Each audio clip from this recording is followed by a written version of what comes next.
বিজনীত অসমৰ ৰাজ্যপাল লক্ষ্মণ প্ৰসাদ আচাৰ্য বিজনীস্থিত north east military স্কুলত উপস্থিত হৈ বিদ্যালয়খনৰ শৈক্ষিক ভৱন উদ্বোধন কৰে ৰাজ্যপাল লক্ষ্মণ প্ৰসাদ আচাৰ্যই। চিৰাং জিলাৰ বিজনীৰ হাওৰা গাঁওস্থিত অসমৰ দ্বিতীয়খন নৰ্থ ইষ্ট মিলিটাৰী স্কুলত অসম চৰকাৰৰ আনটাইড ফাণ্ডৰ অধীনত 2 কোটি টকা ব্যয় সাপেক্ষে নিৰ্মাণ কৰি উলিওৱা শৈক্ষিক ভৱনটো আজি আনুষ্ঠানিকভাৱে উদ্বোধন কৰে ৰাজ্যপাল লক্ষ্মণ প্ৰসাদ আচাৰ্যই। শৈক্ষিক ভৱনটো উদ্বোধন কৰাৰ শেষত এখন উন্মোচনী সভাত অংশগ্ৰহণ কৰি ৰাজ্যপাল লক্ষ্মণ প্ৰসাদ আচাৰ্যই শৈক্ষিক দিশত ভাষণ প্ৰদান কৰে। News desk report NR24। আজি আমাৰ গোটেই বিজনীবাসীৰ লগতে বিটিআৰবাসীৰ লগতে অসমৰ সকলোৰ কাৰণে এটা গৌৰৱ আৰু ভাল দিন।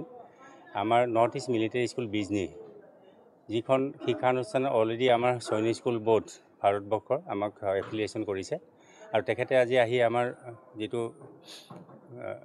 একাডেমিক ভৱন নতুনকৈ আমি নিৰ্মাণ কৰি উলাইছোঁ সেই ভৱনটো তেওঁ মুকলি কৰি থৈ গ'ল। গতিকে এটা মাইল খুঁটি আমাৰ কাৰণে আৰু গভৰ্ণৰ যেটো আহিছে তেখেতৰ ব্লেছিং আমি পাইছোঁ আৰু গভৰ্ণৰ চকুটো আহিল। গতিকে এইটো বহুত ডাঙৰ কথা যে আমি যিহেতু এইটো এটা প্ৰাইভেট ট্ৰাষ্ট কিন্তু ইয়াত আমাক সকলোৱে সহায় কৰিছে।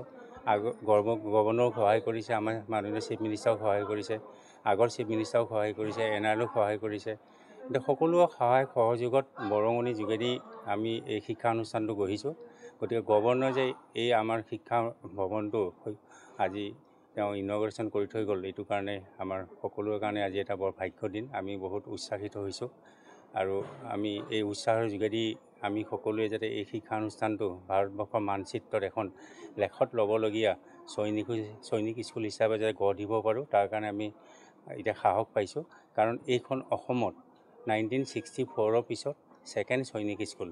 গতিকে এইটো গোটেই অসমবাসী এটা গৌৰৱৰ কথা যে এখন 2 নম্বৰ সৈনিক স্কুল তাতে আকৌ বিজনী আমাৰ বিটিআৰত হৈছে। এইটো আমাৰ সকলোৰে কাৰণে গৌৰৱ আৰু আমিও গৌৰৱান্বিত আৰু সঁচাকৈ আমাৰ সকলোৱে আজি আনন্দৰ দিন। আমাৰ ভাল লাগিছে। মই এই চেগতে সকলোকে শুভেচ্ছা যাচিছোঁ আৰু আশীৰ্বাদো বিচাৰিছোঁ যাতে আমি এই শিক্ষা অনুষ্ঠানটোক ভালদৰে গঢ় দিব পাৰোঁ।